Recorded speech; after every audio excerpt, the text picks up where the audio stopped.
If we open the school books on the pages about the ancient history of America, we'll read about primitive tribes that were hunting buffaloes, tilling the land again in a primitive way, and all that was going on in complete isolation from the other continents.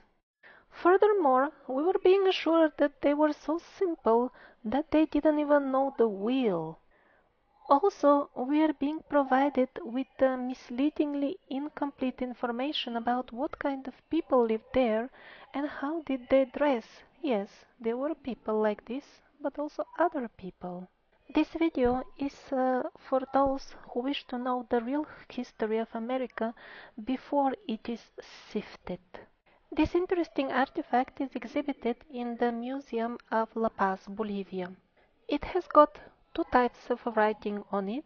One is either Sumerian or something very close to it, and the other one is yet unknown pictogram writing style. Just to remind you, according to mainstream popular history in this region, there was no writing at all except the Quipu writing. This is Quipu, writing with knots and ropes. And then the next nearest writing systems, according to mainstream history, would be this, the Mayan, Olmec, Aztec, and so on. Which is kind of interesting because the artifacts of other types of writing found in America number in hundreds, if not in thousands. In the Tayos cave of Ecuador, numerous tablets were found with unknown writing. And not only one, in the caves, a great number of artifacts were found that had clear connection with the ancient cultures of Europe and Asia.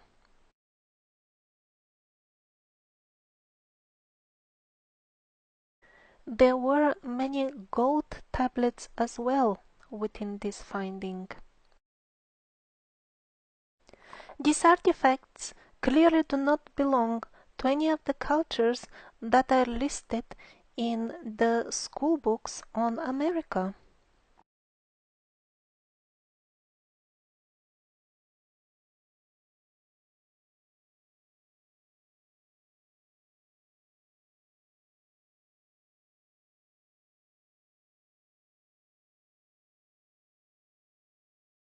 And the Tayos cave findings are not isolated case. For example, the priest Father Crespi collected amazing artifacts. They numbered thousands. Unfortunately, most of his collection mysteriously burned down. Basically, he was a very good man and he won the trust of the local people because of doing good things for them, and they started gifting him old artifacts. Many of those artifacts showed clear connection with the so-called Old World.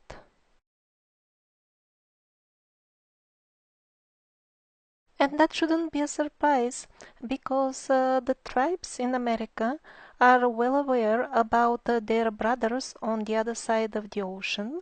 They have recorded an arrival, for example, one of the arrivals is from Aztlan. This Aztlan could very well be Atlantis, because even the Mayas in Popol Vuh and few other codexes, few other places mention that the people in Aztlan suffered a terrible disaster and flood and fled from their land. And also these people gave them culture and according to Mayas themselves built many wonderful cities.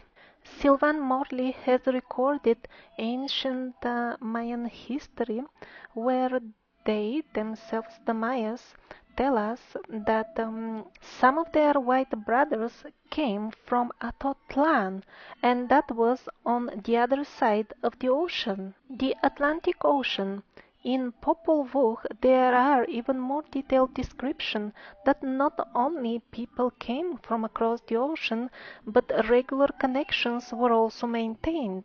The tribes in Guatemala say that even in most adverse conditions, they will never forget their white brothers who came across the ocean from the east and built these wonderful cities here. And these brothers from across the ocean left many artifacts behind them. Over time, hundreds of them surfaced in the state of Michigan.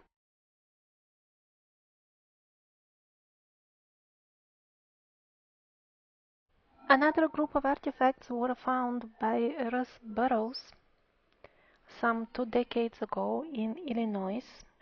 All of them are denied proper scientific study because they do not fit in the history that is being preached in school. And the mass media spite propaganda was launched against them, saying that they could be forgery. Of course they could be, as every other artifact in every other museum can be questioned without any grounds as well.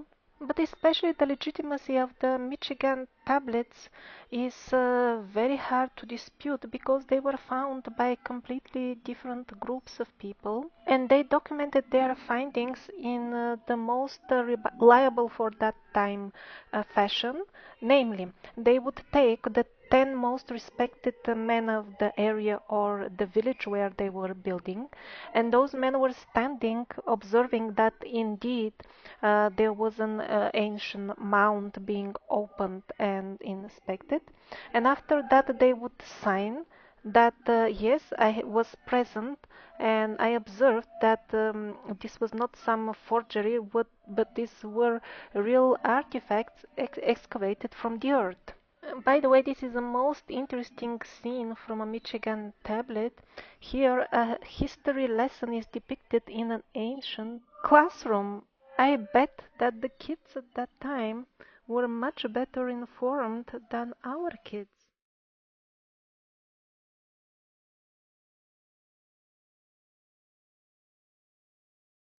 Moreover, the Michigan findings were found along with countless thousands of other artifacts connected with the ancient mining, again connected with Europe. So, in that case, forgery is almost impossible, taking into consideration the very number of the artifacts found. These precious findings from Michigan were exhibited for some time labeled as a hoax in an official museum. That was the way to get them out to the public, and I like the label that was placed in that exhibition. It said, if you know of other findings or other people that are still finding such artifacts in Michigan, please do tell us. So on one side, the organizers of the exhibition say this is a hoax because that's what they're supposed to say in order to organize it. And on the other hand, they're asking if you know of other findings, please tell us. And as you can see, a lot of the stuff is straightforwardly Egyptian.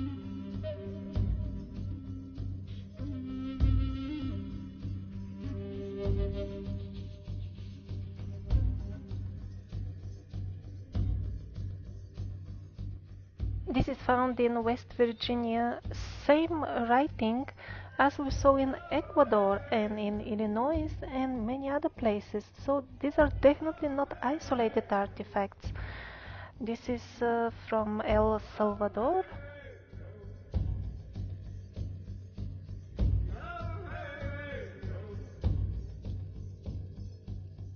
And if you feel that you need to see real pyramids to get convinced about the Egyptian presence in America, here they are.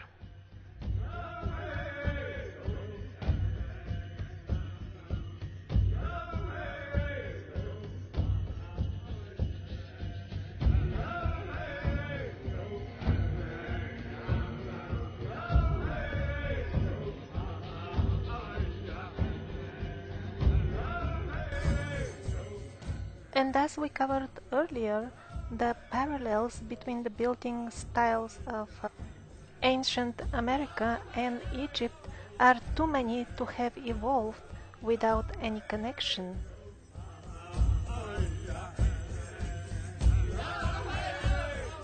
Even minor details like the inward slanting angle of the walls is the same in both cultures on the both sides of the ocean. What to speak of the polygonal masonry, that is extremely complicated style of building that we cannot even replicate now? How come people were using it on both sides of the ocean and the mainstream historians are trying to assure us that they had nothing to do with each other?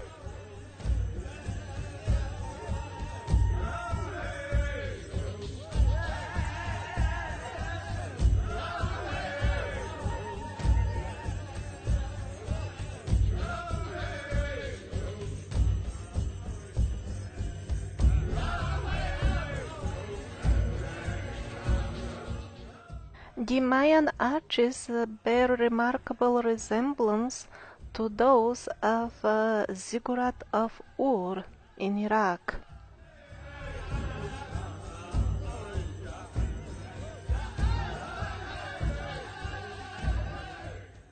Look at the tool marks left on the rock quarries in South America.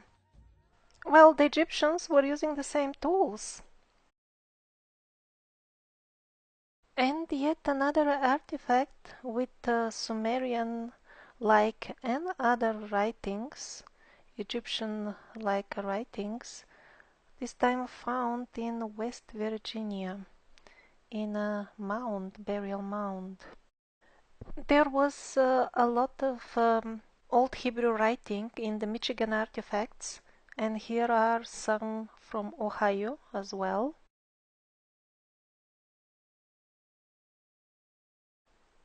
Minoan style pendant found in Ohio.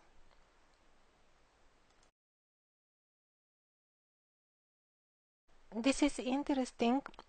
Sumerian writing found near a portrait of something that looks like the Lady of Elche. On the right you see the artifact found in Utah, United States, and on the left is the famous Spanish figure.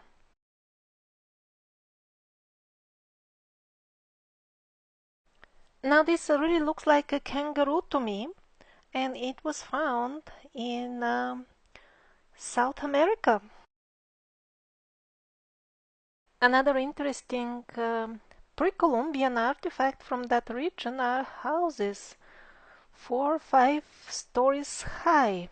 Also their style doesn't look like it belongs to the civilization that mostly lived in South America. Maybe these were depictions of some European or Asian houses. Apparently people were well connected in those times. Now specialists observed that this stela could not have been made with any stone or copper tools, chisels, or anything primitive like that, so the question arises, how did they make it? Now this artifact was dug out in Patagonia, and yet it shows the writing of Semitic origin.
This is a very interesting parallel between the writing system of the Indus Valley of India and Pakistan and that of Eastern Islands of Chile.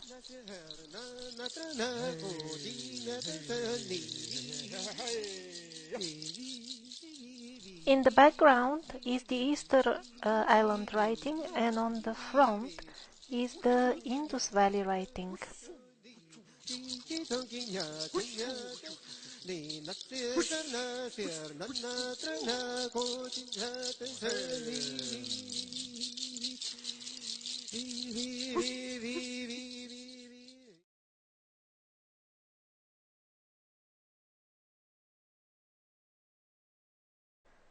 Now you remember the interesting Michigan artifacts. They were centered around a mining society.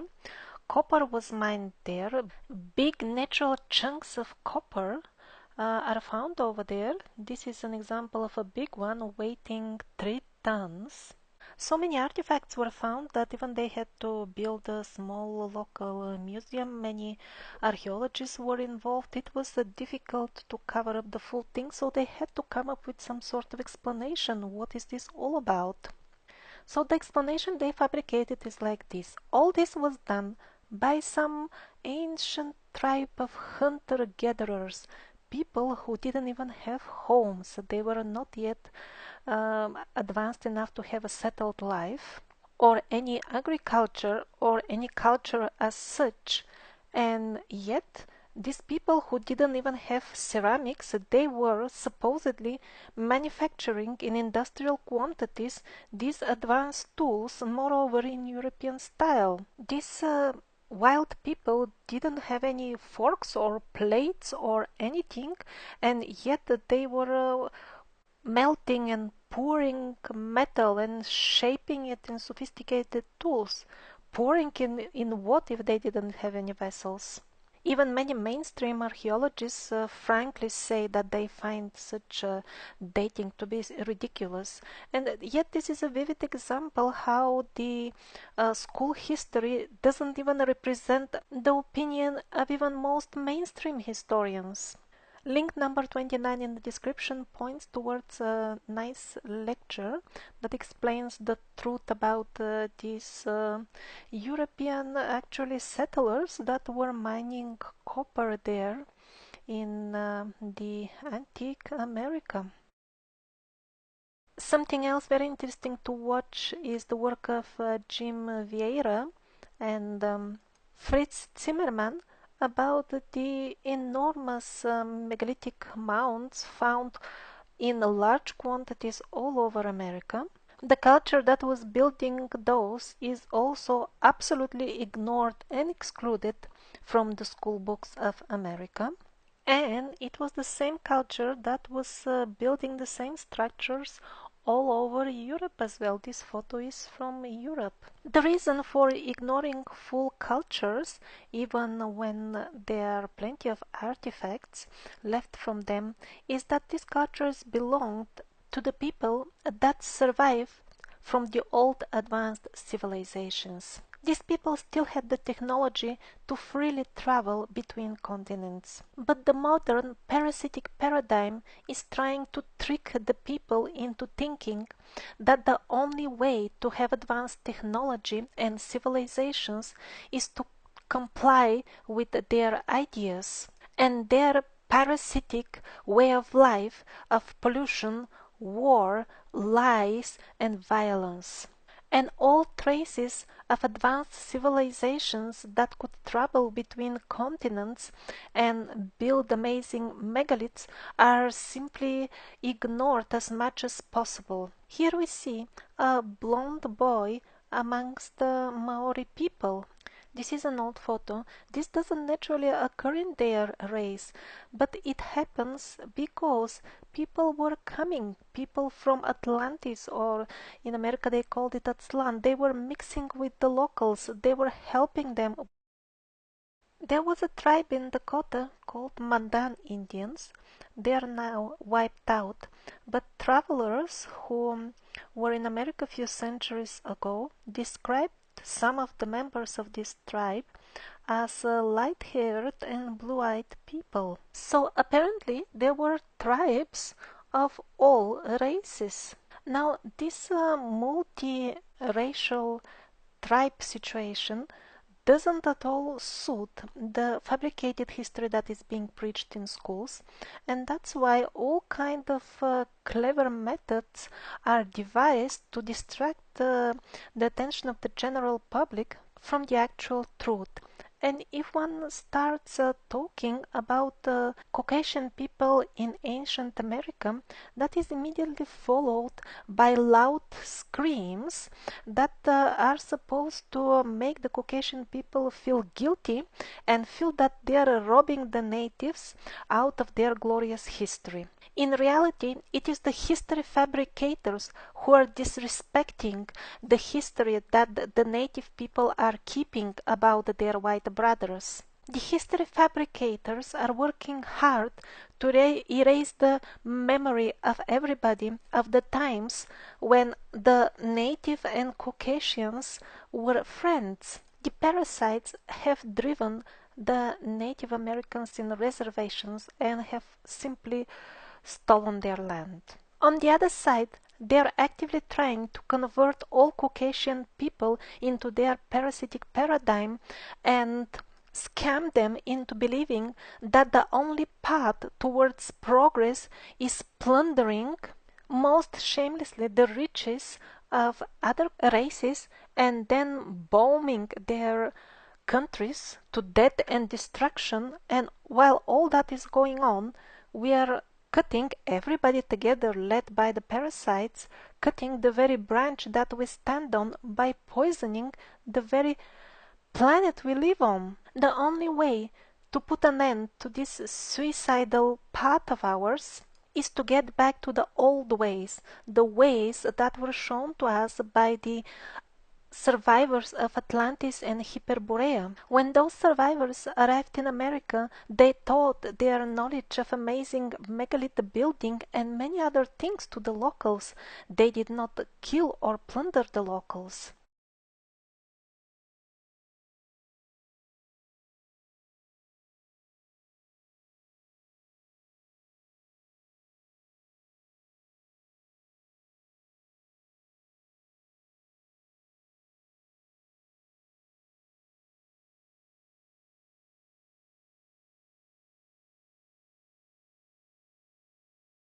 And the genes of Viracocha, his descendants, can still be found amongst the nowadays Peruvians.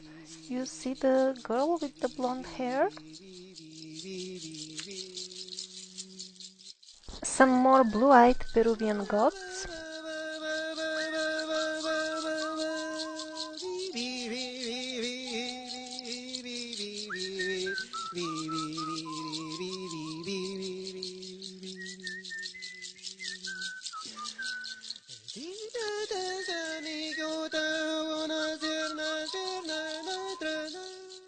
Again, the color of the hair of the mummies fully corresponds to the statuettes found in this culture. Do you notice the blonde beards of the men?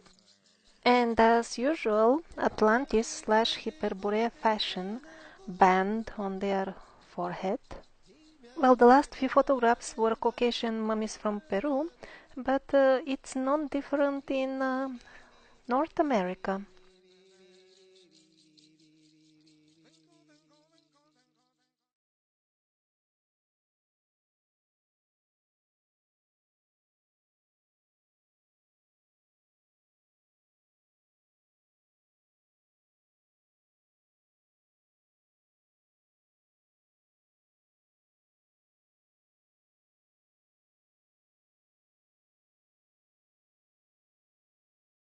Pizarro wrote about his experiences with the Incas in Peru, and apparently he met white people ruling over there.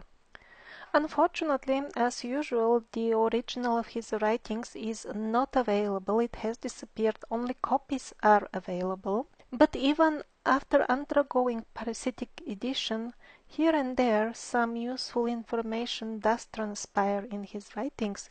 He also mentions that there were many fine hotels, for example. Question arises, who could have built hotels that would appear to be very fine according to the taste of a refined Spanish gentleman of that time? Some other sources quote him telling that he found some 500 of the Caucasian Inca gods still well and living amongst them. As we will see later on, all of the books written at the time when supposedly America was discovered for the first time, were not to the taste of the history fabricators, and that's why they were all quarantined. And later on, their originals all disappeared, and only edited copies are available nowadays. This is an old painting of fair-skinned Inca rulers, Inca kings. Now these are very old photos of Native Americans. They don't look like belonging to the red Native American race, and I think that's absolutely normal because we saw so many artifacts of cultures from all over the world, and mummies from people from all over the world. We'll see also African in a while. So all these races, they came with their artifacts, they mixed with the local people. It was really, as every other continent, pretty much international place.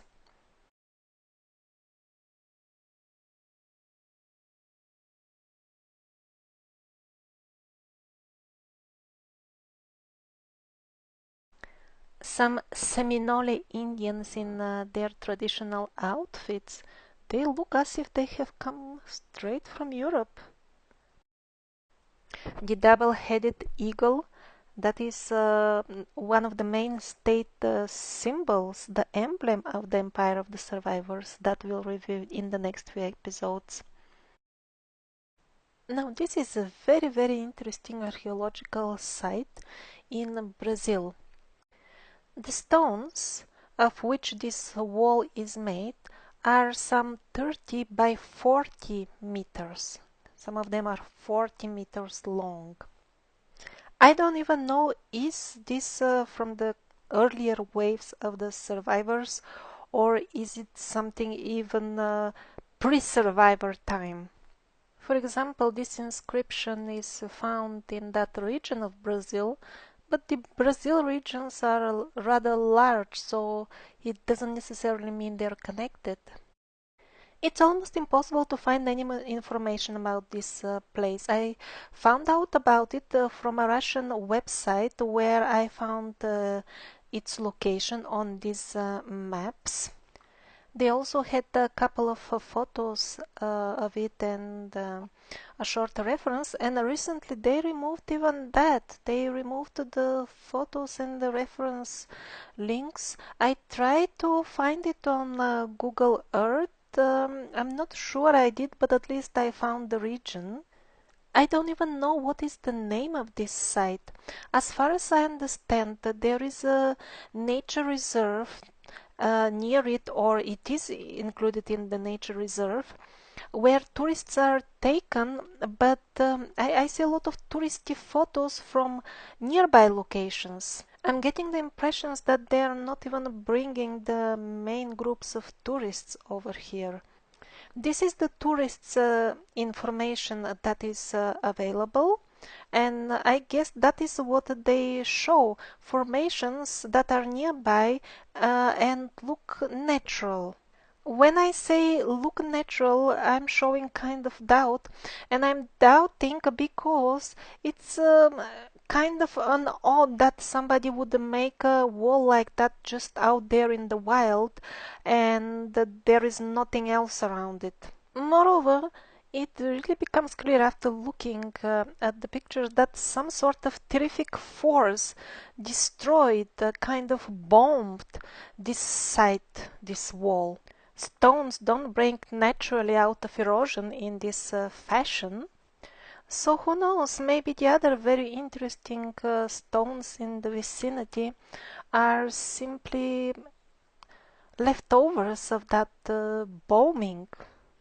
And by the way, there was the same gigantic wall in India. I had the link, but after my old computer gave up, I lost that link. So there is another wall like this as well on Earth in India.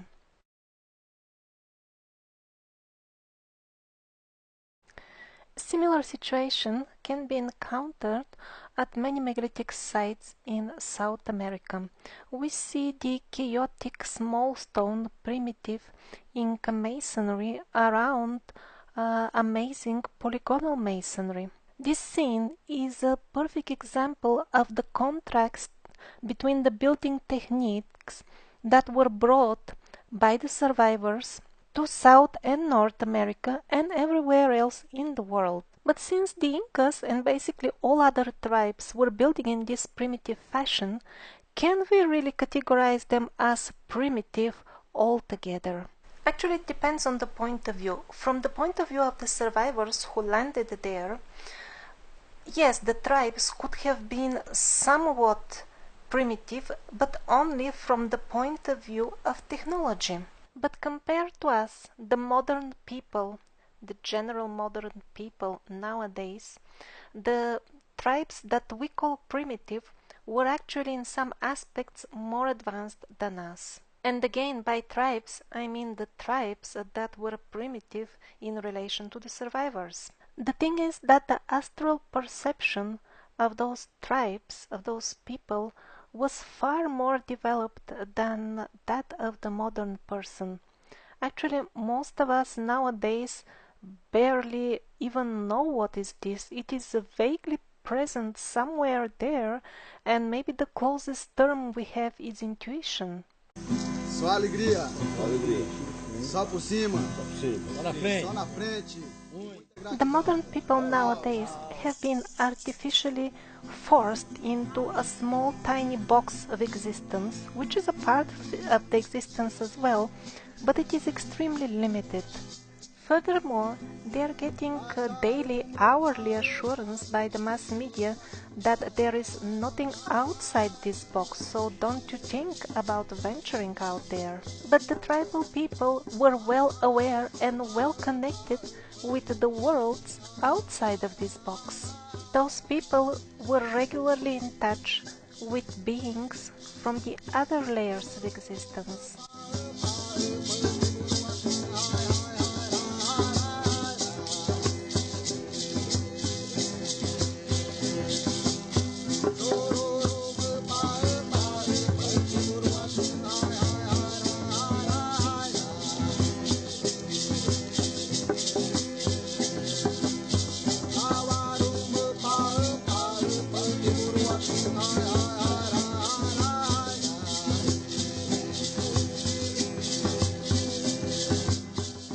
Modern people are also fully capable of having astral experiences, and they do.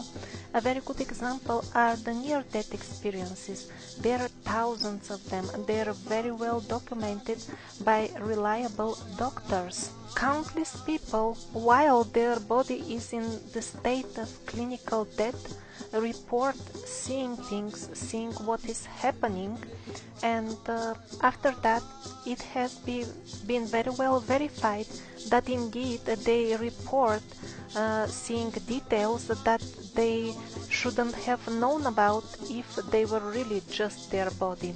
The research done in this direction is vast. It is well documented and it is well available to the public. But since most people are too busy watching volleyball, soccer, or working day and night like donkeys, they simply don't bother to pay attention to the vast research done on the astral world. They ignore it, prompted by the mass media, which convinces them that all that simply doesn't exist. And so, most modern men spend their entire life plunged into deepest ignorance about who they are actually. When they come across an astral experience that happens to them or to their near people, they classify it in the box of unexplained mysteries and continue with their life of blindness about the astral world. These are some of the beings that the Mayan people encountered and depicted them on their artifacts.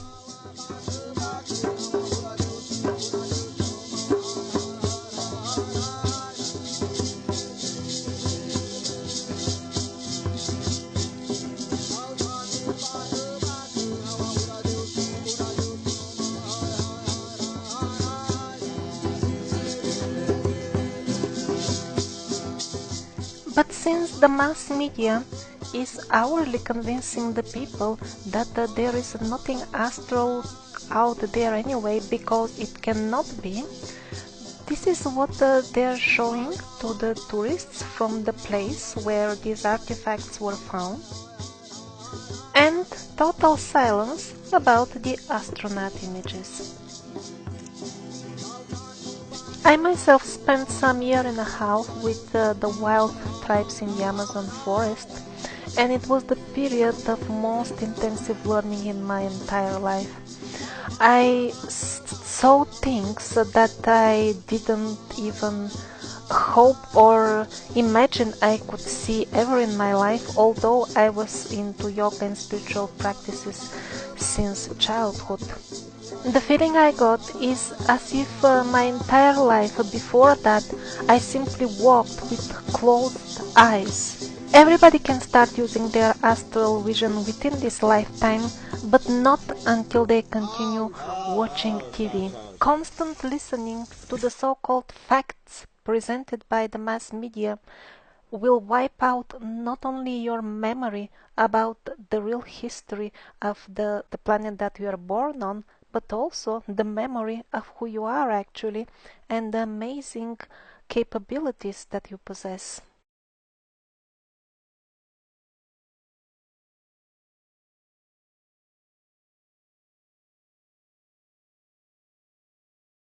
After the short break, let's get back to the artifacts. This is the Chaco culture on the territory of current New Mexico. The architectural style is strongly reminiscent to that of the Old World.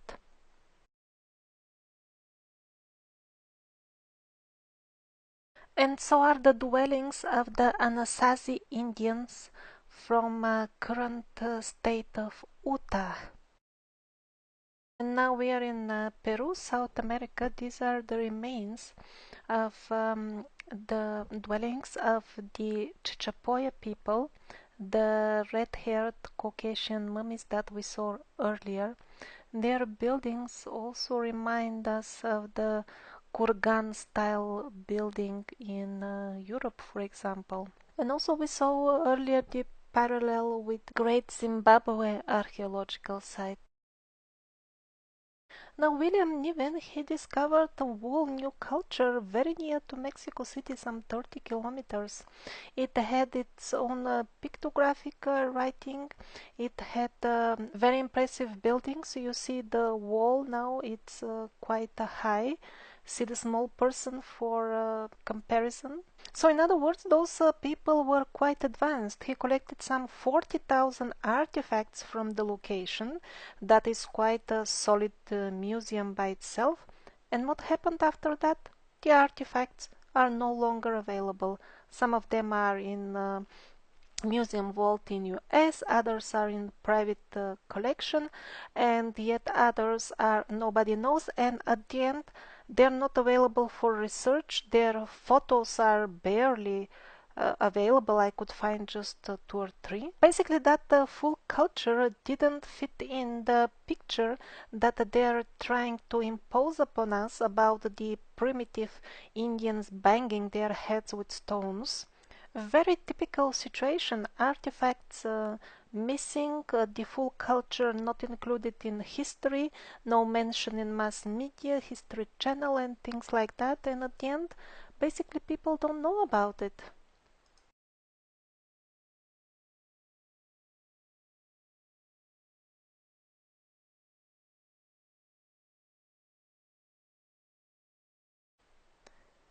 Now the full topic of elephants in America, in the ancient art of South and North America, is extremely uncomfortable for the mainstream so-called historians because they simply shouldn't be there.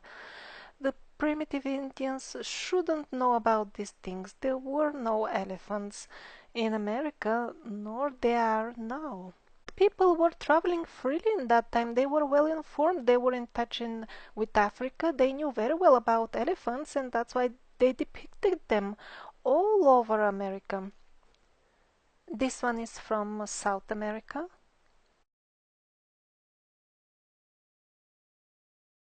This one too, it belongs to a Tiwanaku artifacts collection. Amongst many other absolutely legitimate artifacts, same style. This is from the Michigan, Illinois collections.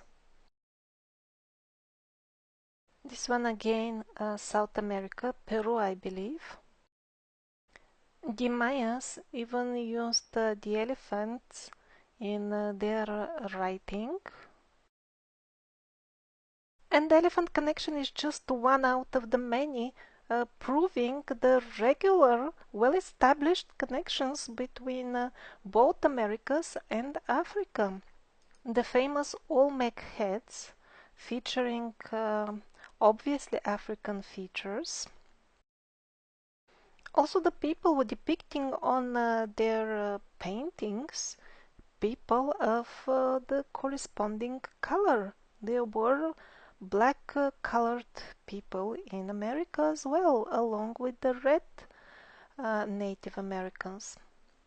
Aztecs are now completely or almost completely wiped out, but this is how some of them used to look like. And not only Africans, races from all over the world were coming and going in America all the time. These are Chinese Olmecs. And this is a girl that, one of the many Asian-looking girls that I met in the Amazon forest. Popol Vuh, the historic book of the Maya Quiche people from Guatemala, describes in this manner the newcomers from across the Atlantic Ocean. They lived together. They came in great numbers. Some of them were white, others were black people. They had many different classes and various languages. It was amazing to just listen to them, but their speech was the same. So on one side Popol Vuh says they had many languages, and on the other side it says that their speech was same. So obviously they had some common language that all of them knew, or maybe they meant that their writing was the same, something like that. The traveler James Churchward observed that some Japanese and certain American tribes can understand each other without translators. The anthropologist Carlos Villanueva noticed something very, very interesting. A tribe from India called Nagas that lives in India in Asia has a language that is very similar to the Yucatan native Maya Indians, and the similarity is 90%. Many similar facts are recorded in this book by Professor Gilberto Zapata Alonso. One of the beaches in New York, Brighton Beach, is fortified with remains of ancient megalithic structure, or maybe even town, a city. Most likely it simply didn't fit what it is currently preached as history of America, and to avoid questioning, which is not allowed, questioning of this version of history. It's not allowed to mention that it is even one of the versions about history. So probably the megaliths were simply removed out of sight, as if they never existed. More footage of them you can find in my video, Planet of the Megaliths.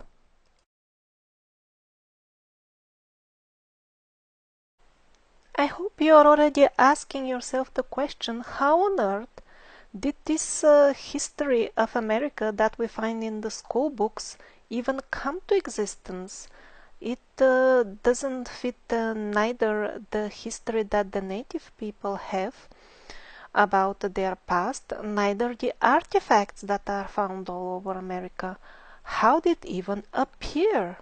Well, the official story of the history of America appeared like this. It was composed by chaps like this one, Diego de Landa, merciless murderer, who destroyed countless precious artifacts of the culture and history of the native people, throwing them in the fire together with the people. And after destroying all that he could get his hands on, he sat and started writing the history of America.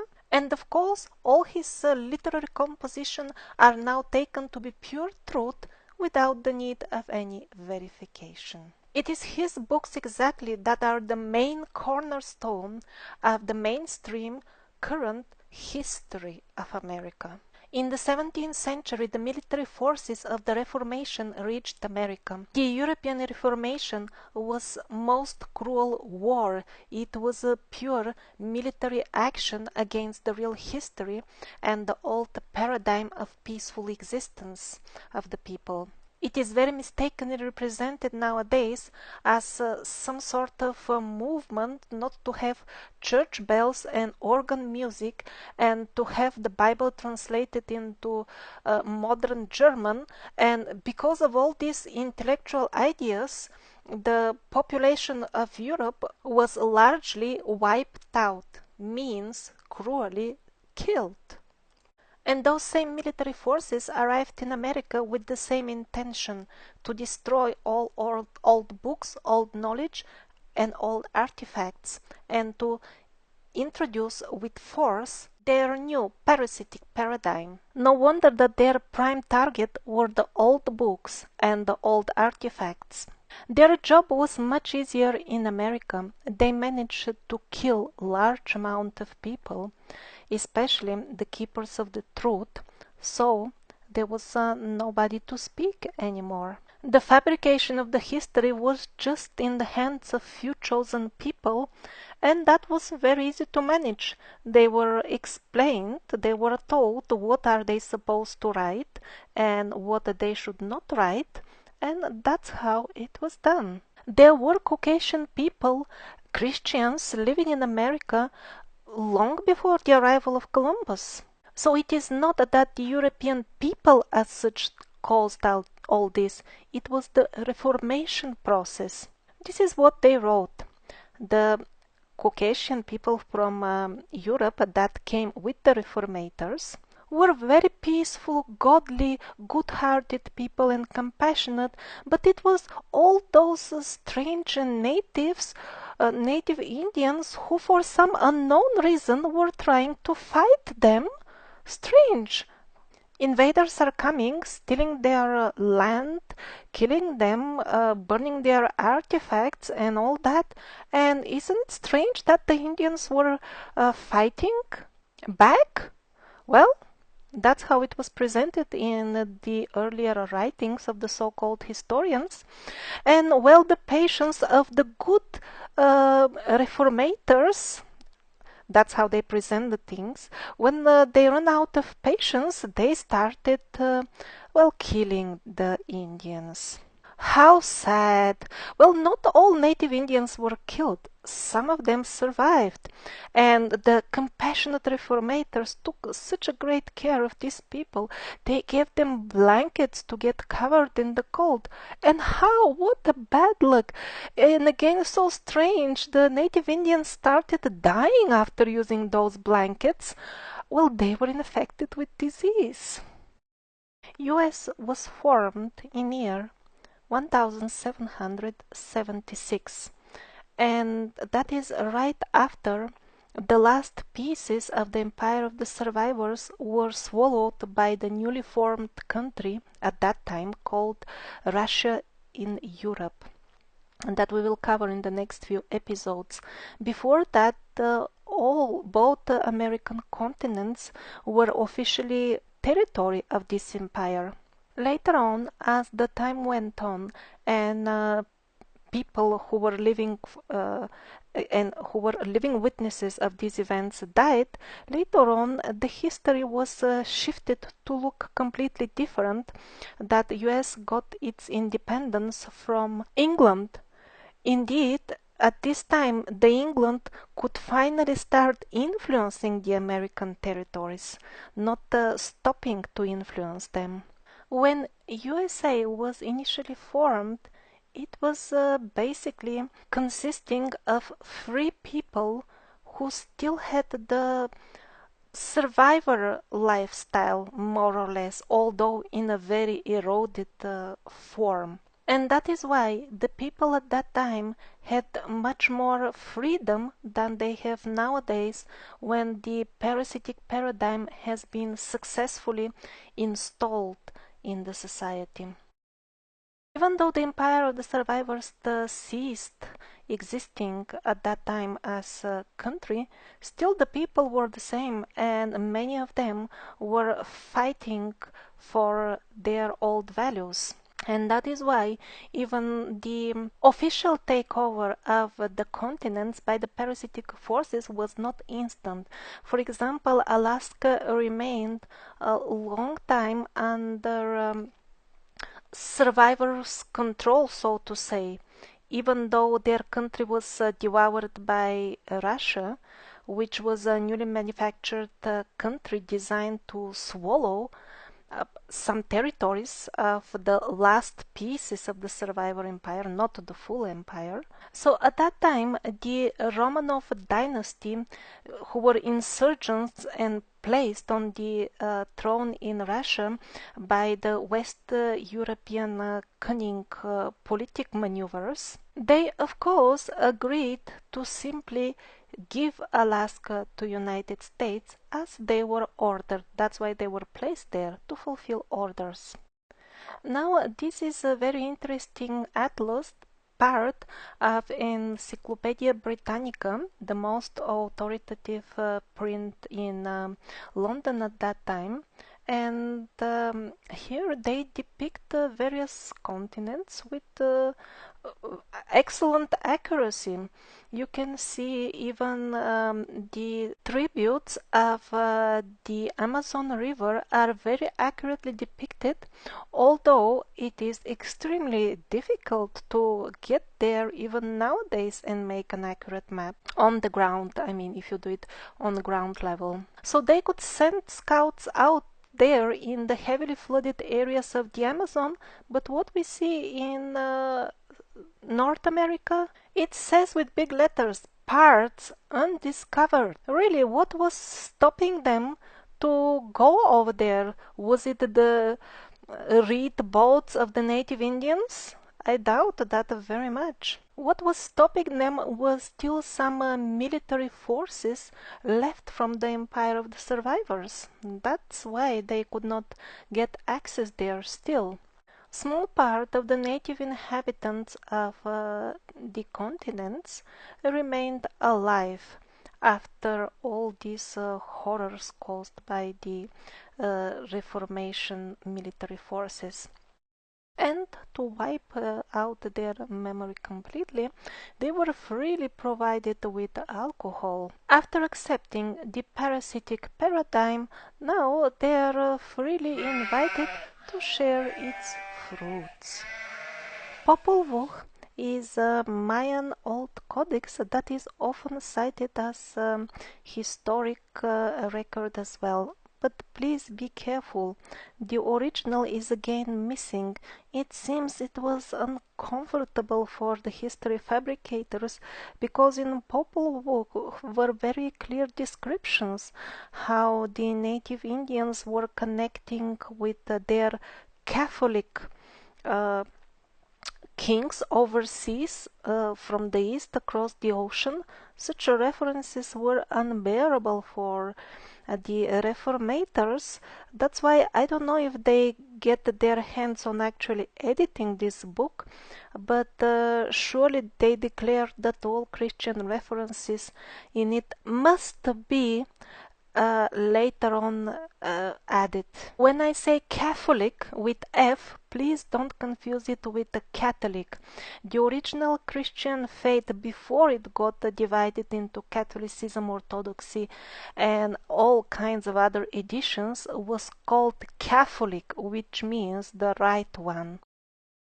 Another frequently quoted source by those who are trying to impose this Scaliger history in America is the work called Historia Verdadera de la Conquista de la Nueva España, written by a member of the crew of Cortés, Bernal Diaz. The first-hand witness accounts of this crew member are often quoted as proof of the validity of the fabricated Scaliger history of America. Let's see what is the real situation. First of all, although full Europe was supposedly brewing with excitement for the supposed discovery of America, it took them 100 years, according to the Scaliger timeline anyway, it took them 100 years to finally print out the book. Very strange. Why did they keep it locked up for such a long time? Maybe because it didn't suit the stories that they're selling to the people. Another question that arises is, where is the actual original? Because what was printed out was honestly mentioned to be with corrections. A few things were incorrect, so they were corrected before the book was printed out. What does this mean? And most importantly, where is the actual original? The book that was printed out appears to be written by a professional writer, person with lots of experience in writing books. It doesn't suit the language of a crew member of a ship. It seems that the correction that they confess making seemed to be rather major, and God knows what was in the real original. Las Casas was another Spanish priest who wrote his observations during the time of Cortés and is often quoted by the Scaliger supporters as again a genuine first-hand witness. So what about the original again? His work was published 400 years after it was written, although the society at that time in Europe was jumping with excitement to find out what was going on. The main body of his work was quarantined in Spanish archives without any access and was denied any study for all these 400 years, while other works of his, minor works that did not contradict this Scaliger version, were printed much earlier. By the way, his originals are still isolated till date. Nobody even knows what is really original, and some of them are not printed until now because they need to be corrected.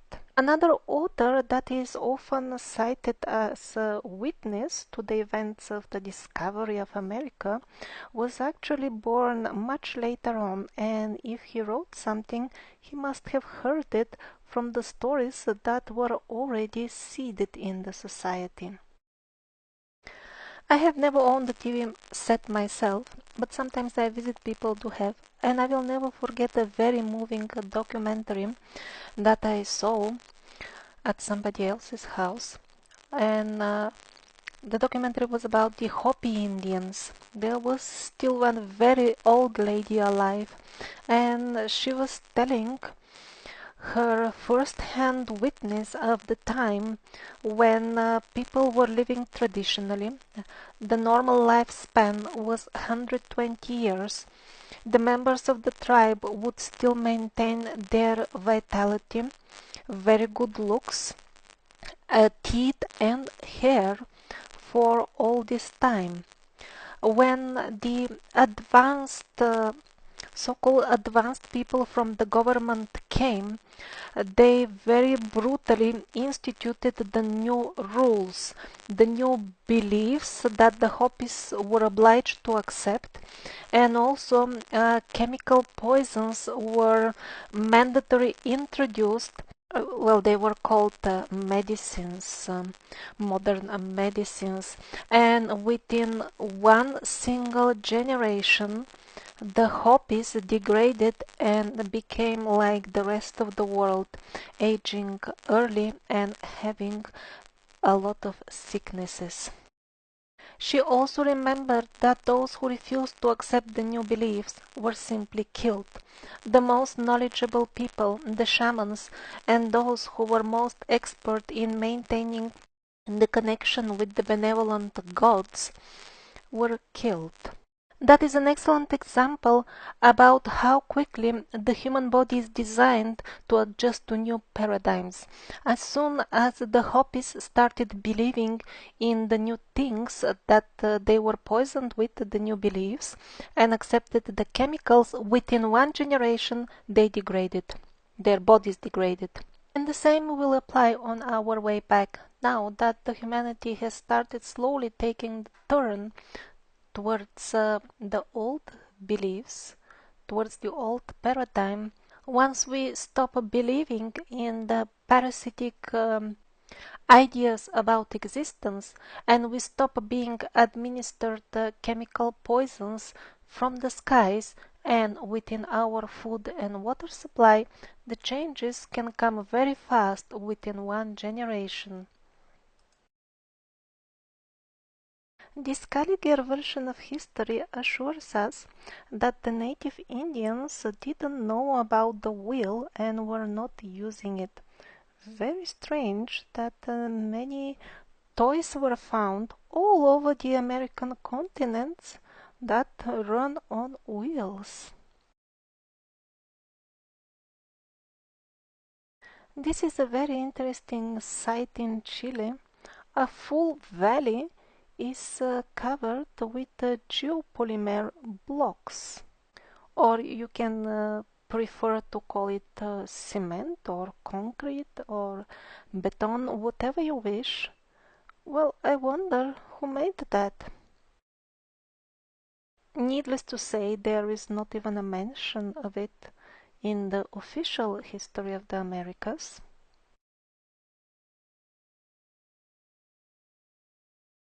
And this is also in Chile.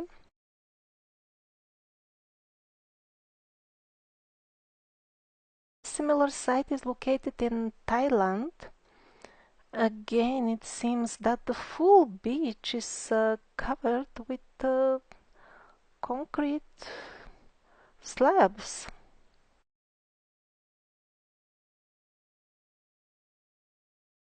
And another location, this time in Azerbaijan, this is the protected site of qobustan.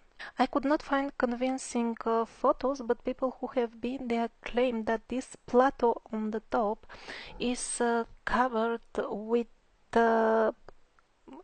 absolutely even concrete cap. Also, the familiar cup marks, same like those of Sodom and Gomorrah, are found on the site.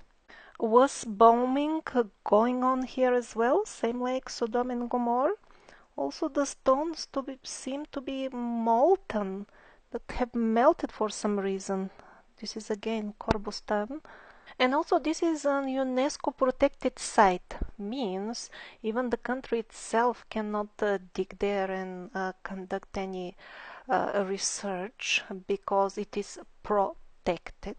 And that by itself may mean something because it is in the protection list because of some old paintings in the vicinity, but there are such paintings all over the world and they are not protected. It's hard to say if this is all ancient, all these things, but the fact that here we see a broken piece of a regular shape suggests something like that. So the Thailand beach and the qobustan plateau are the only locations that are similar to the Chile Valley, and there is another one that I lost the link to, but it is in Russia, and that one is also definitely covered with concrete slabs, large area. The inhabitants of America were always in touch with the full world, basically. They were very well aware about the different religions that existed everywhere on the earth as well. This is a most excellent example from Patagonia. It's probably from the time when Christianity and Islam were still one single religion. That's why their symbols are depicted together. Same applies to the official flag of the Mi'kmaq Nation from Canada.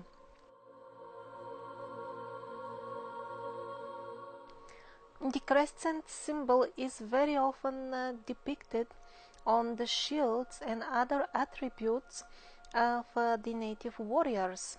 It doesn't mean that they were Muslims in the sense that we understand it today.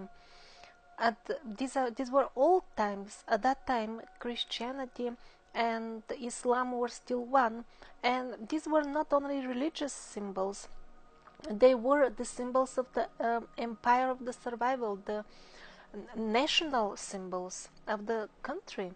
The Christian cross was another of the main symbols of the native Indians. That wouldn't stand very convincingly as proof just by itself because the cross is a very simple design and could have arisen separately, independently, but in conjunction with all the other artifacts that we see, it takes completely different meaning. And this is how the Mayans depicted the crucifixion scene in their Codex Nuttall. Please pay attention to the Christian cross that is depicted below the figure. Again, Mayan depiction with the crescent symbol.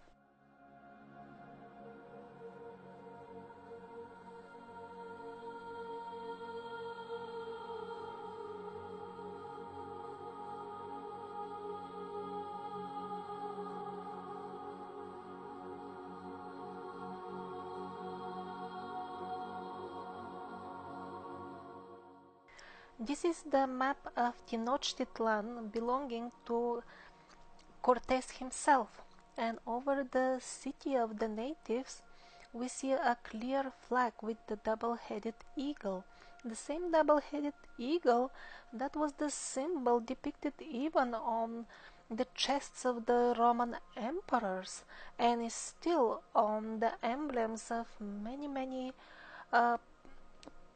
countries even nowadays. A 16th century map by Giovanni Vespucci showing the double-headed eagle, the main symbol of the state symbol of the Empire of the Survivors over the Americas.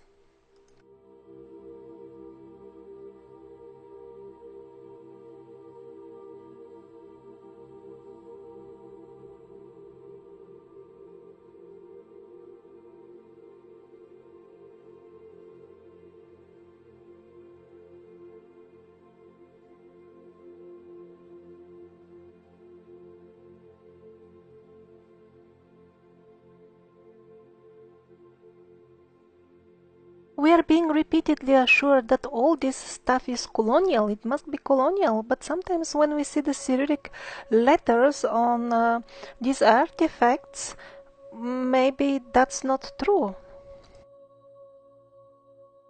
This is a Geronimo elder of the Chirichahuan Apache tribe.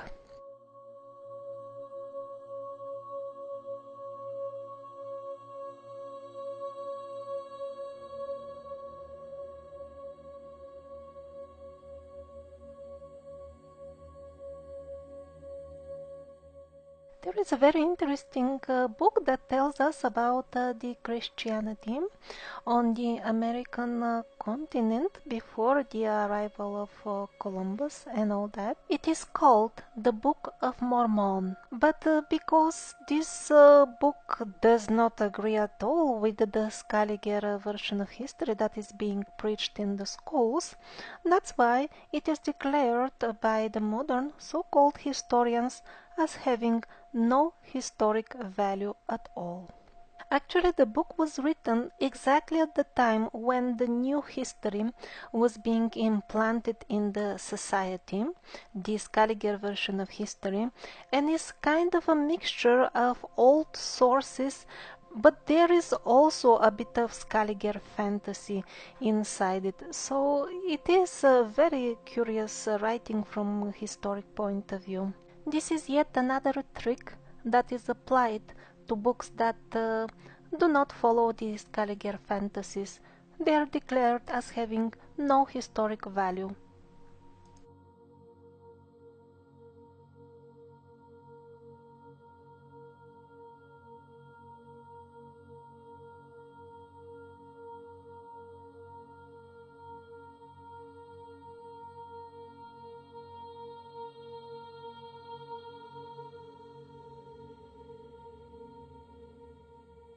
These are absolutely genuine Tiwanaku artifacts from the Tiwanaku culture found amongst the others. This is definitely pre-Columbian, and you see the devil.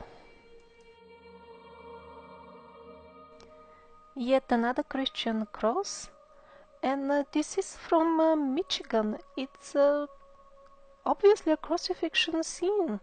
No wonder that early Christian missionaries exactly in the Michigan area repeatedly report that they found already the locals writing full passages from the Bible in some sort of language that was some sort of writing that was very similar to Middle Eastern alphabets. And as you saw, plenty of tablets were excavated from the very same area with exactly that type of writing. Another pre-Columbian Native American artifact.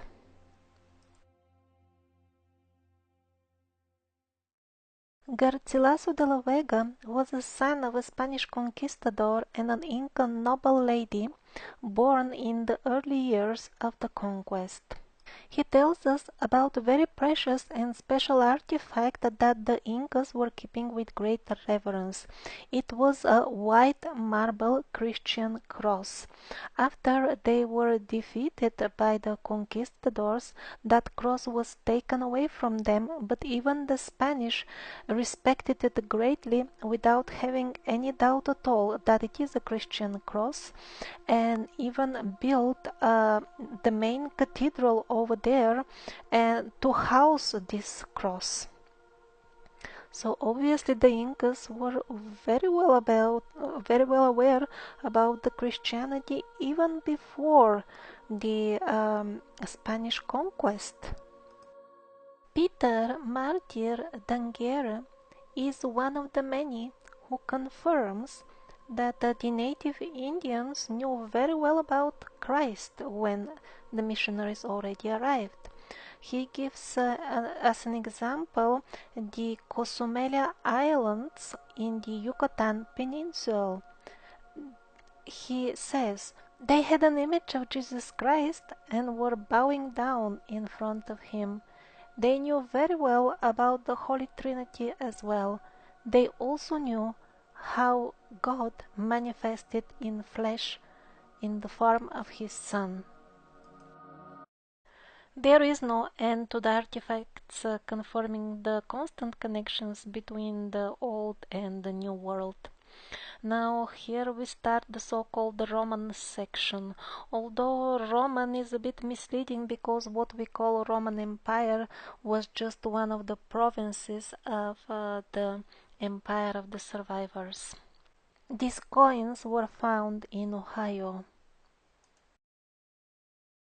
Several hundred antique urns found in the waters of Rio de Janeiro.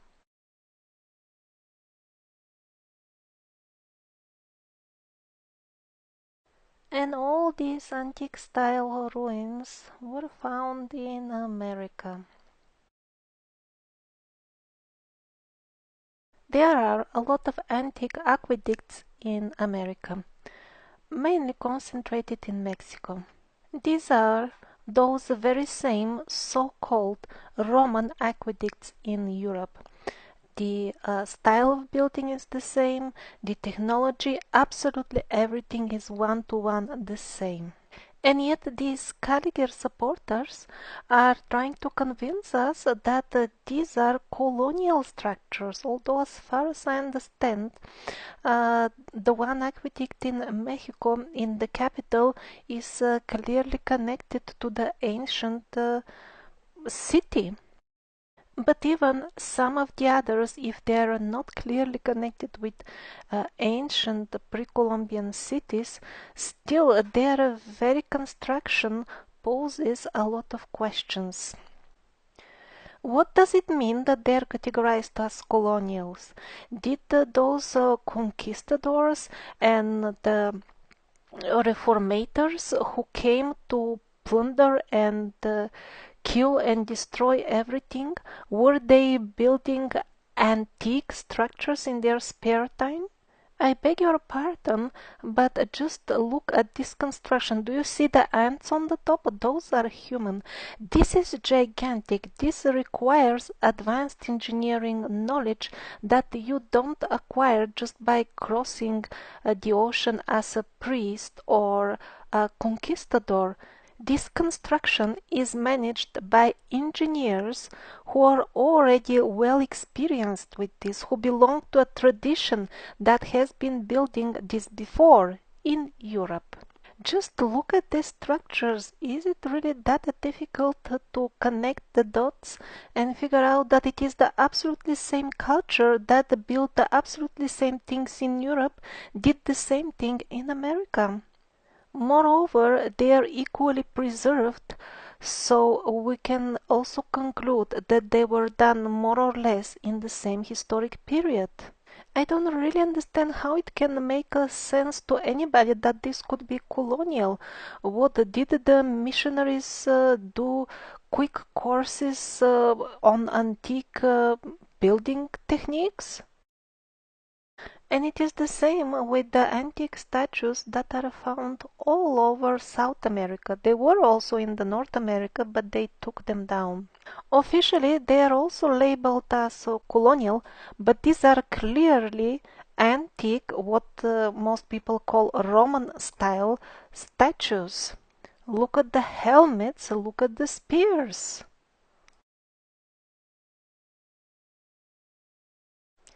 This is a Neptune, pagan god, from the point of view of the missionaries and conquistadors.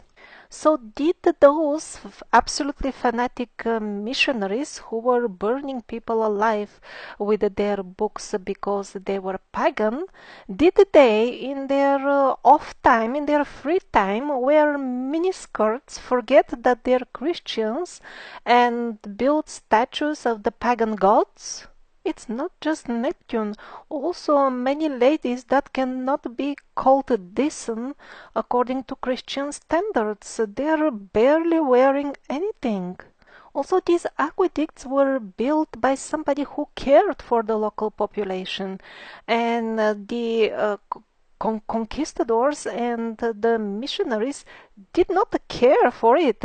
They were killing them, they were burning them alive. So if we listen to the official history, these missionaries and conquistadors and reformationists were cruel murderers during the day, and then in their spare time, in the evening probably, all of a sudden they acquired magically knowledge how to build antique statues and aqueducts and started building them for those very few of the natives who have survived. This is an old illustration showing what did they do with the antique statues in North America. They took them down and placed some new colonial statues that would fit the new history, and after that they said that there was no antique culture here before us. We created all that. Interesting house in South America. The wooden decoration is identical to that on the Russian traditional houses. Same in San Francisco. The chemical composition of each gold mine is slightly different, although it is always gold.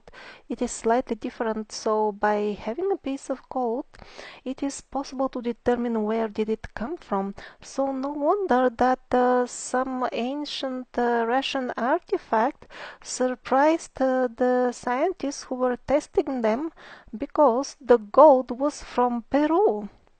And these were ancient artifacts. These are ancient Mayan figurines exhibited in the Museum of Toronto. The people that are depicted wear turbans. Yet one more vivid example of the connections between Asia and the so-called, maybe so-called ancient Native American world.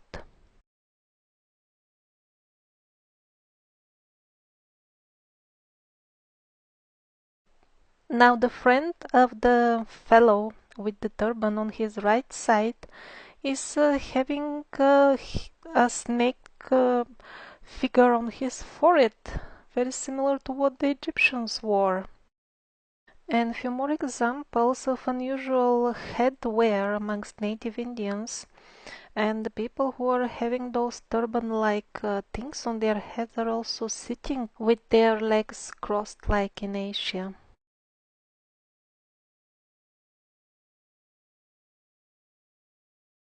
South America is also rich in megalithic stone towers.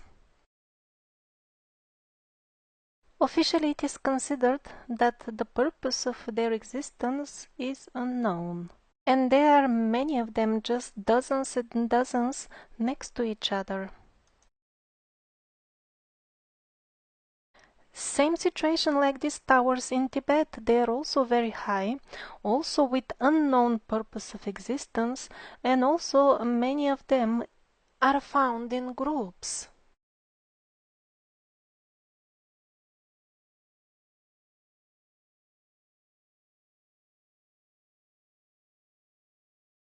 Same in Bologna, medieval Italy. Look at the quantity of the towers. And same like Tibet, they are some 60 meters high, the tallest, and many of them, large groups of them. Same in Afghanistan, some 60 meters in height maximum, and again standing in groups. Absolutely same situation in Ireland. Many towers, a height up to 40-50 meters. Official purpose unknown. Same towers in Northern Africa.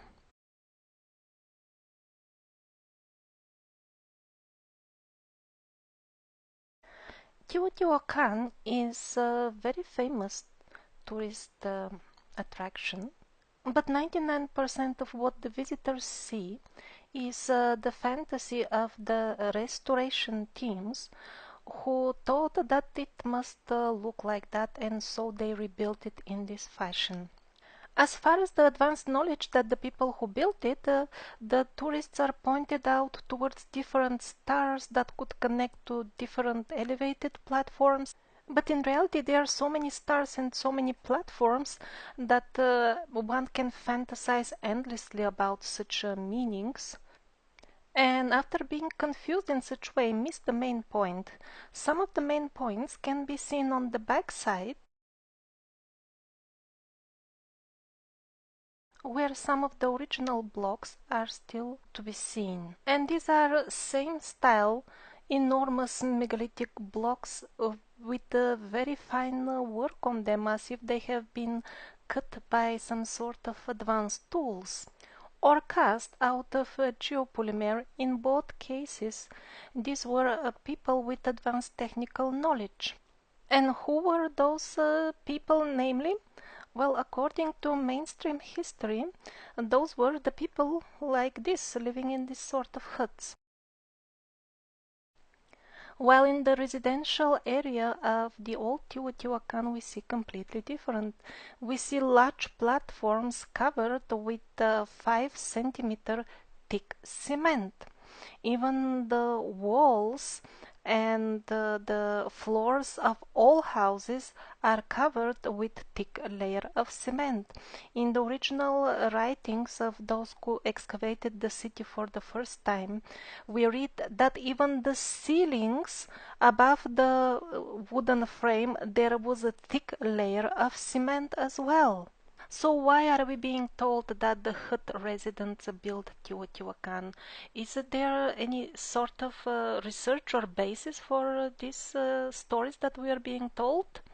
Well, those who have done actual on-field research are telling completely different things. Miguel Covarrubias says that mysterious foreign elite, whose motherland was situated somewhere else in the east, stood at the top of the new civilized society formed on the basis of the cultural fusion of the two cultural streams, local and foreign.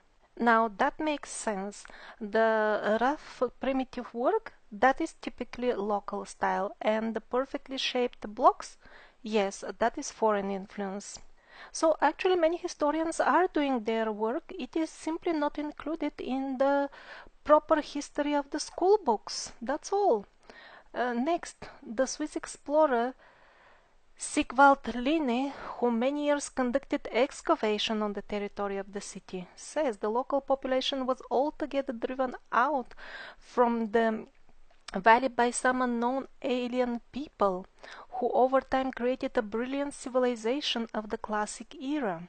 Many anthropologists are also noticing the obvious parallel between the Asian and the American arts. They could not have developed independently. They were intertwined.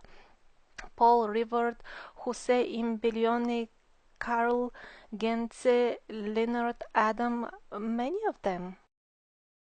And also, what about the extensive network of tunnels below Teotihuacan? Those are reported to stretch for tens of kilometers. Well, they're locked up and there is no access for them for study or any research.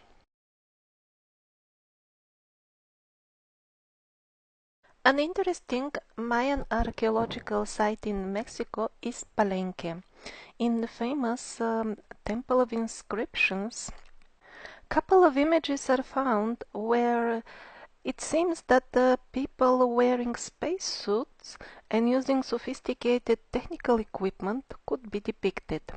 But what about the actual burial on the top of which the famous carving has been found? We are being told that a Mayan noble person is buried there, but why? On the basis of what? When the research of the skeleton was first conducted, the person who did it said that the remains are distinctly different from those of a Maya noble, and the teeth did not have any of the semi-precious stone inlays that all Maya nobles had. Today the researchers of course have no access to this skeleton and as a matter of fact to the full temple of inscriptions. Those who dare to suggest that the actual burial was of a person belonging to this race of gods, this advanced technical civilization that came to give knowledge to the local tribes, such people are categorized as conspirators, while the actual artifacts are locked up. I would like to know on the basis of what the people who want to know the truth are labeled as conspirators and those who actually hide the artifacts are labeled as scientists. It seems quite the opposite to me because people who hide things, those are the conspirators. The survivors of Atlantis and Hyperborea were building pyramids all over the world, and America is not an exception. We are always being told by the mainstream so-called science that all these structures had religious purpose only. But the way this is presented is so limited that it's actually misleading, because yes, the ancient people did consider the energies that they harvested from the environment as sacred, and they did show profound respect for them. However, the pyramids seem to be mostly technical installations. The ancient pyramids bear remarkable resemblance with our latest high-tech structures. The Weiss pyramid is a modern high-tech facility. There is an absolutely massive pyramid in the Mexican city of Cholula. It is covered with a thick layer of clay.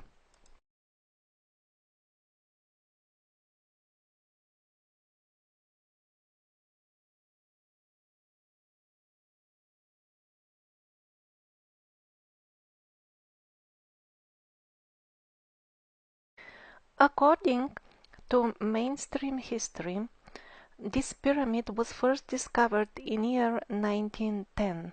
But how is that possible if 100 years before that the famous German explorer Alexander Humboldt described it clearly as a pyramid? He also described it as having 4 platforms. That means that it is entirely possible that this very thick layer of clay appeared during the last 100 years. This is a large earth mass. In old manuscripts kept in the Vatican, this Cholula pyramid is also clearly described, and it is described as a pyramid. However, this information is absolutely absent from the so-called history that is presented to us by the mainstream so-called science. Instead of the information about the Great Pyramid of Cholula, the little old information that we have access to, the mainstream so-called science are presenting us with versions about this clay covering that are not supported by anything except fantasy, and the version is that the Spanish organized this cover with the clay upon their arrival. Or alternatively, another fairy tale is offered that the native Indians, when they heard that the Spanish are arriving, they covered it with clay themselves, which is also not supported by any historic documents, and as well is impossible to complete in short terms due to the large amount of clay that is piled up on the top of the pyramid. This pyramid is actually the biggest pyramidal structure in the world. Moreover, the thickness of the clay layer is many meters in height. The question arises, was the pyramid covered with clay in very recent times from above? Were they concerned that it is still functioning and producing positive energy? What do I mean by functioning? Well, let's see what can we find out about the tunnels in it. Extensive and complex network of tunnels with a total length of some at least 8 kilometers is found under the Pyramid of Cholula. Both mainstream historians and the local guides who have heard it from them are trying to assure everybody that this network of channels was dug out by the archaeologists in the course of their excavations on the site. Again, absolutely no mention that the 16th century historian was already describing them. The very well respected Alexander Humboldt also mentions them some 200 years before they were supposedly dug out. Another Russian researcher actually mentioned that the archaeologists were not making these tunnels. Some of them are now, by the way, locked without access. They were not making them, they were just cleaning the old tunnels. Also, the tunnels often have a very smooth walls. It seems that they were a part of the original design, and it is only in the places where they were later on added for the tourists that the walls are rough. If they were indeed dug out by modern archaeologists, they wouldn't unnecessarily complicate their work by additionally working on the walls of the channels. And by the way, digging 8 kilometers of tunnels would be unprecedented archaeological work that would take gigantic resources that they didn't have at their disposal. I mean, there are countless proofs that these tunnels are not modern. Also, they cross each other at very particular, is exactly measured angles. And there are particular, plans that they follow. Also, some of the entries are partially visible. Obviously, they are not made now. Moreover, the maps of the tunnels were made later on. Why would they make a research of their own tunnels? And still not all tunnels are on this map. But most importantly, acoustic tests were performed inside the tunnel of the pyramid. Obviously, they wouldn't make such tests if these were really modern tunnels dug by the archaeologists just to search for treasures inside. Mainstream establishment is not only well aware that these are ancient tunnels, but also they know very well what kind of technology the survivors were using, and that is why they tested if the tunnels are still functioning and what are they doing exactly. And of course, needless to say that the results of those tests about the behavior of sound waves inside the tunnels of the Cholula Pyramid are neither available to the public nor the full tests are mentioned much at all. Instead of relevant information, we are given historical fictions that we see all those people had some strange mania for building big things in reverence to fantasy gods that did not exist and things like that. The local people in Cholula still remember from their forefathers the real history of the pyramid. It was built by very tall people, 7 of them, who came running, escaping some sort of terrible flood disaster. Another large pyramid or pyramidal structure may be made of earth and cased with stones or geopolymer stones on the outside is still waiting to be studied in the region of La Mana, Ecuador. No wonder that mainstream history does not seem to be excited by the site at La Mana and doesn't show enthusiasm in studying it because, again, people who appear to be wearing space suits are found in the area. together with the writings in whatever some people call pre-Sanskrit or Paleo-Sanskrit, or this ancient runic or pre-runic writing that is found all over the world.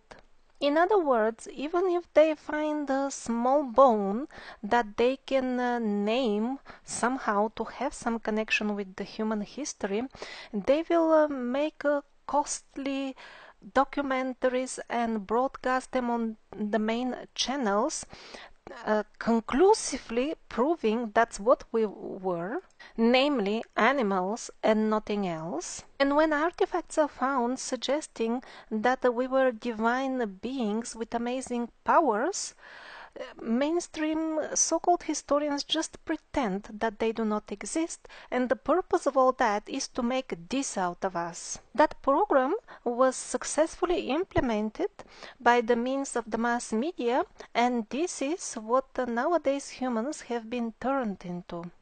These are the amazing results of the combined endeavors of the various branches of the memory wiping brainwashing machine that has many branches, some of which are cooking new history, and also the fashion branch. The lifelines that we found all over the globe are there in America as well. This is how they would look. They look on the ground, on ground level. And at this point, I must request you to view the rest of the video only in full resolution. Otherwise, you won't be able to see the details that I'm talking about. This particular square here in the middle of nowhere has a side of 10 kilometers. The vegetation on both sides is distinctly different, so again the lifelines are influencing the natural world around them. This is a very good example of the difference between a lifeline and a modern road. This is a lifeline and this is the modern road. Now here the lifelines again seem to be connected to various things on Earth. This water reservoir is some 100 meters long and is suspiciously regularly shaped. Probably it is artificially made. This could be traces of some ruin. Again, somewhere in the desert in America, lifelines. This is a modern piece of infrastructure, but I don't think this small farm would need this sophisticated crossing here, so these are definitely not roads.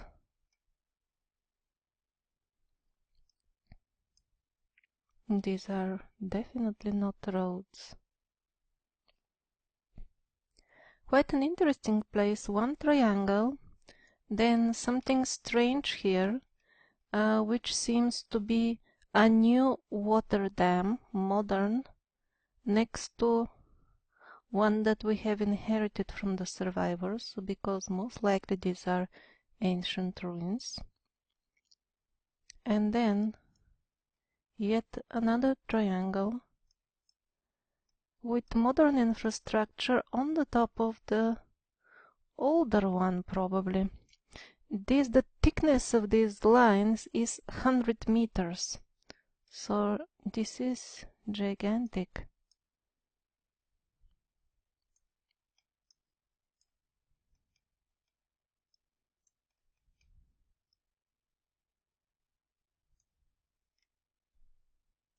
And this is found in the vicinity, 130 meters in diameter.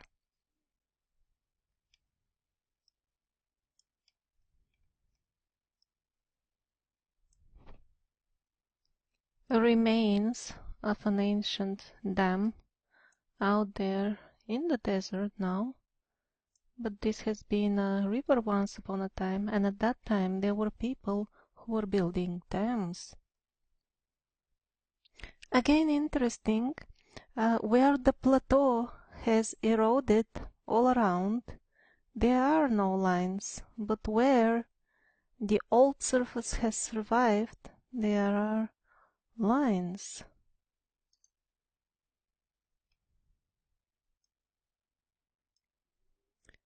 A modern airport.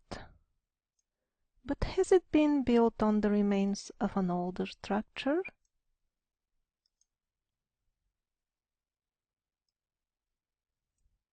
This is the old.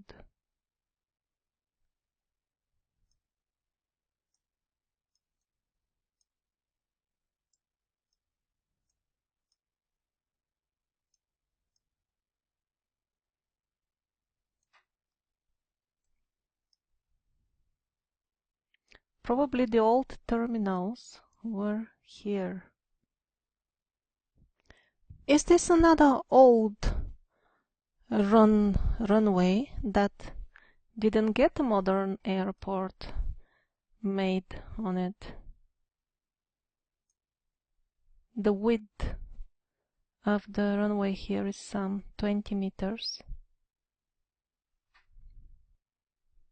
Now this is again out nowhere in unpopulated area of America, and again so many dams on a river that no longer exists.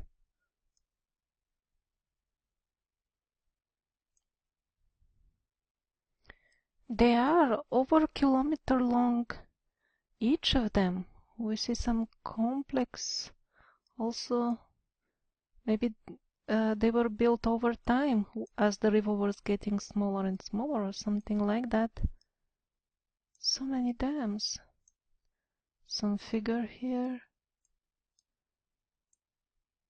Well, apparently the people who were building these dams lived on the area for a long time, because this is when the river was later on much smaller. They built a smaller dam. Again, the lines connected to the dams. The lines here are 20 meters wide.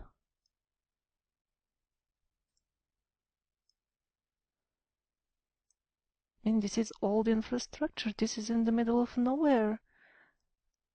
This cannot be streets, such complicated wide boulevards where nobody has lived for ages. Again, out there nowhere, really in a deserty place, some sort of traces of who has been doing something here.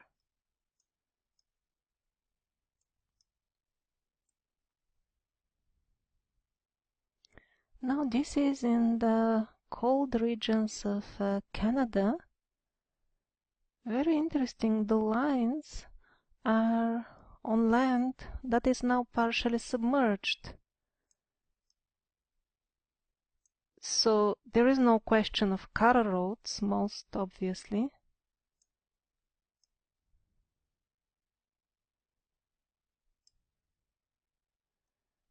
Either these lines were made when this was all land, or they were made from above.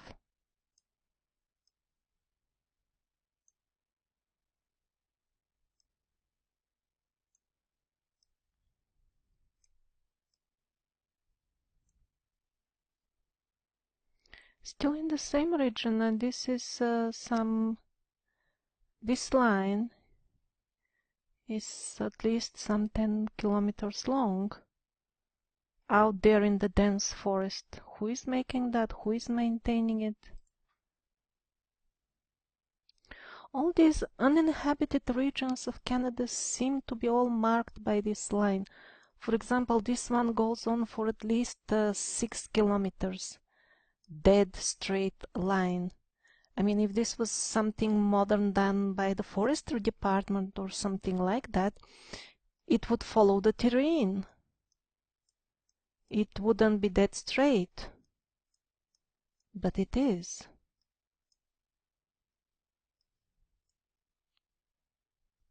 and remains of ancient fields. Farming seems to be somehow connected to the lines. This is out there in the very cold regions of Canada. I would sincerely doubt that this is a modern infrastructure who would travel that far to, till the land in very cold places where basically nothing can grow. Even people don't live there.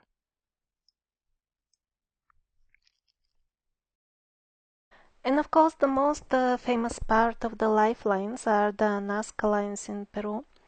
But they're not just lines. In many places, they are connected to structures in the ground, like this one, that is also officially with unknown purpose.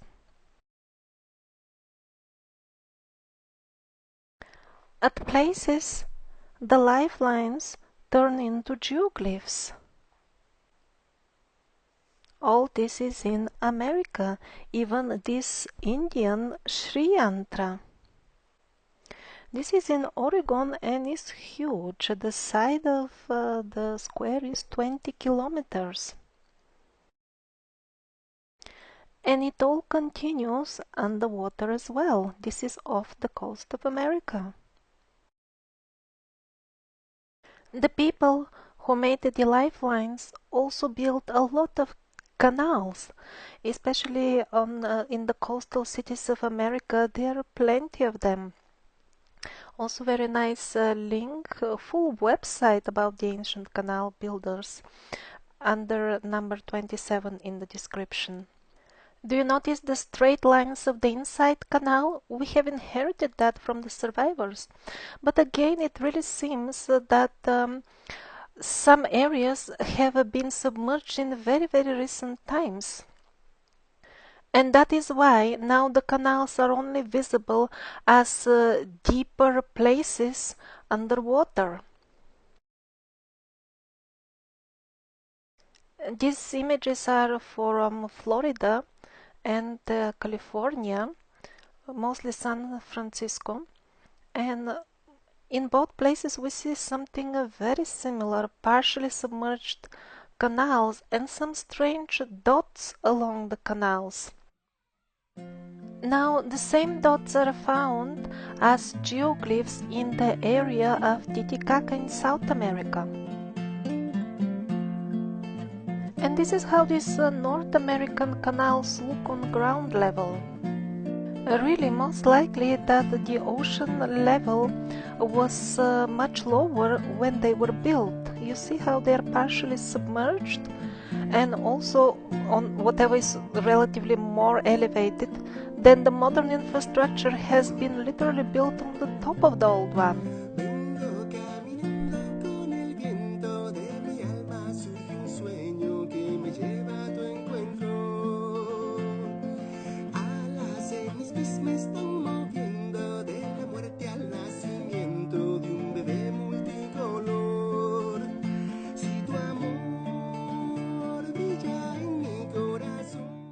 Now this is the most puzzling photo of all.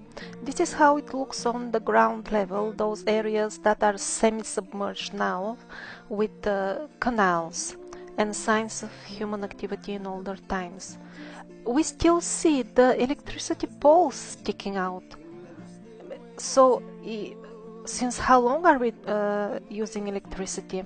If this is from the era that we are using electricity, it means that just a couple of 100 years ago, these areas were above water. Or what are these electricity poles from before? Really, who lived here? It shouldn't have been that far away in the past if the poles are still sticking out.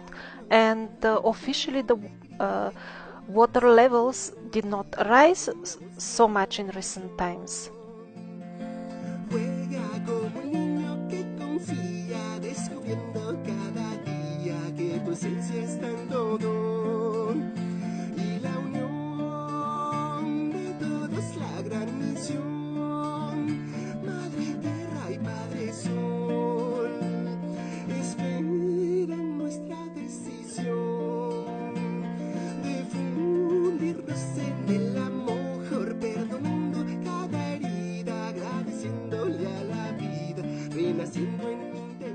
I would recommend you a very interesting documentary called From the Brink of Extinction or Ruins of Old Earth.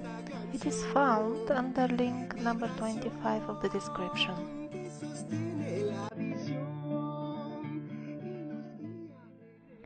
Now, as the deforestation of the Amazon basin continues, gigantic geoglyphs are surfacing.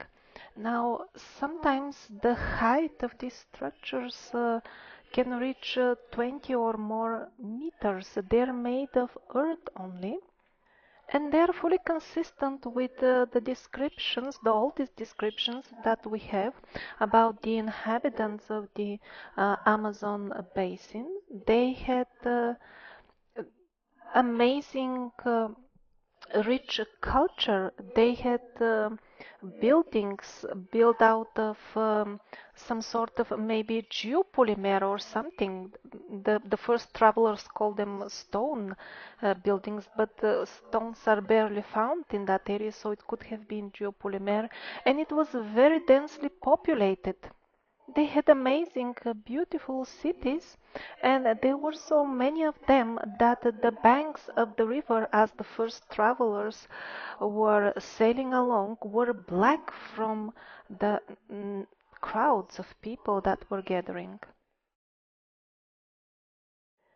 The Akambaro collection is yet another priceless treasure of the ancient American culture.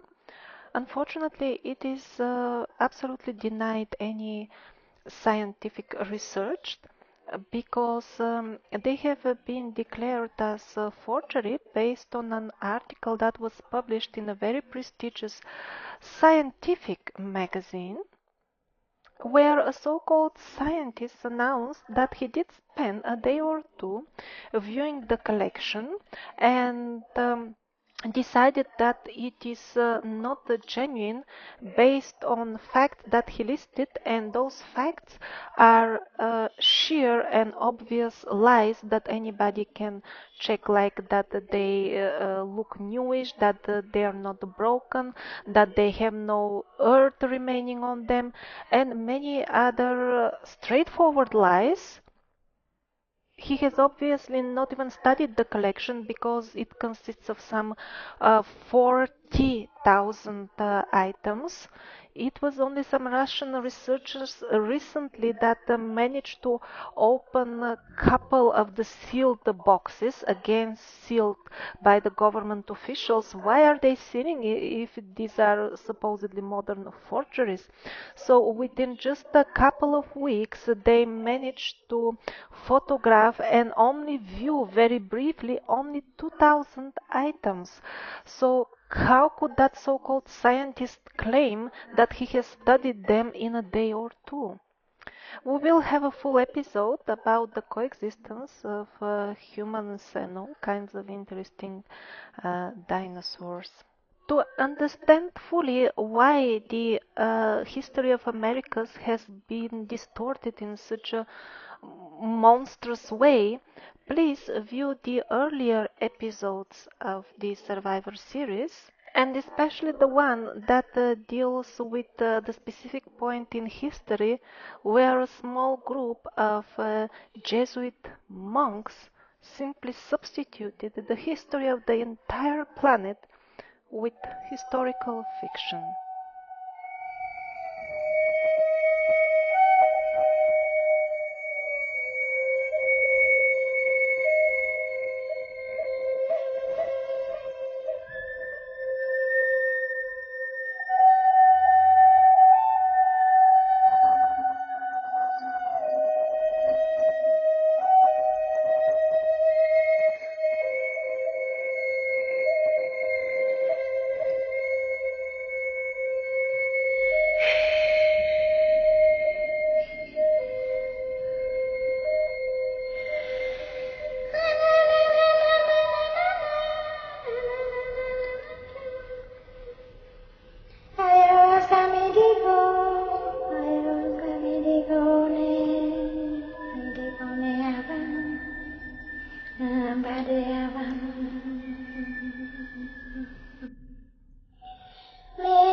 Mutayam Badivana